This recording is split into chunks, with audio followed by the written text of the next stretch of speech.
வணக்கம் நண்பர்களே. நமது சேனலில் அரசியல் வரலாற்றின் சில வித்தியாசமான, ஆச்சரியமான சம்பவங்களை உங்களிடம் கொண்டு வருகிறோம். இன்று ஒரு கேள்விக்கு பதில் தேடப் போகிறோம்.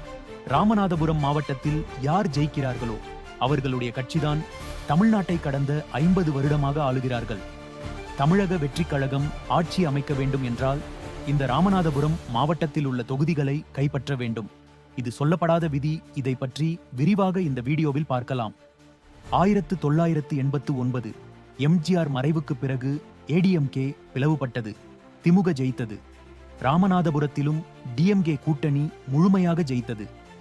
1991 ராஜீவ்காந்தி படுகொலை அனுதாப அலை. ஏடிஎம் காங்கிரஸ் கூட்டணி அமோக வெற்றி.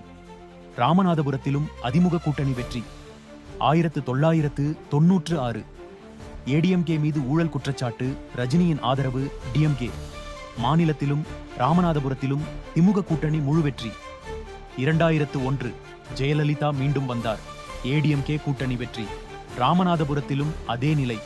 2006 டிஎம்கே சிறிய வித்தியாசத்தில் வெற்றி. ராமநாதபுரத்திலும் டிஎம்கே கூட்டணி ஜெயித்தது. 2011 ஏடிஎம்கே மீண்டும் பெரிய வெற்றி. ராமநாதபுரத்திலும் ஏடிஎம்கே கூட்டணி வெற்றி.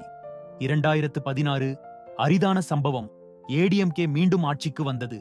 ராமநாதபுரத்திலும் ஏடிஎம்கே வெற்றி. 2021 டிஎம்கே மீண்டும் ஆட்சிக்கு வந்தது. ராமநாதபுரத்திலும் டிஎம்கே கூட்டணி வெற்றி. மொத்தம் 8 தேர்தல்கள். ஒவ்வொரு முறையும் ராமநாதபுரத்தில் வென்ற கட்சிதான் தமிழ்நாட்டையும் ஆட்சி செய்துள்ளது. இது சும்மா தற்செயலா? இல்லையா? ராமநாதபுரம் மக்கள் தமிழகத்தின் மொத்த மனநிலையை பிரதிபலிக்கிறார்களா? சமூக, பொருளாதார, மதச்சார்பு அரசியல் காரணங்கள் கூட இருக்கலாம். அடுத்த தேர்தலிலும் இந்த ராமநாதபுரம் மாயாஜாலம் தொடருமா என்று பார்ப்போம்.